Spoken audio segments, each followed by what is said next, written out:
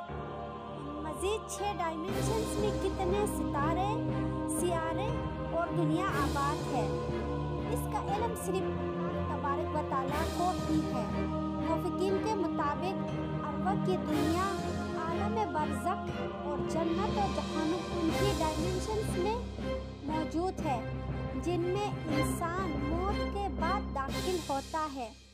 ممکن ہے کہ کوہ کاف بھی انہی 11 ڈائمینشنز میں کسی ایک ڈائمینشن میں موجود ہو جہاں نسل انسانی کا قدم رکھنا ناممکن ہے۔ انہی لفظوں کے ساتھ میں اجازت چاہتی ہوں، اس امید کے ساتھ کہ سانسوں نے وفا کی تو اگلی بار ایک اور ویڈیو لے کر آپ کی خدمت میں حاضر ہوگی۔ تب تک کے لیے خدا حافظ۔ اللہ پاک ہم سب کا حافظ و نگہبان۔ ہنستے رہے۔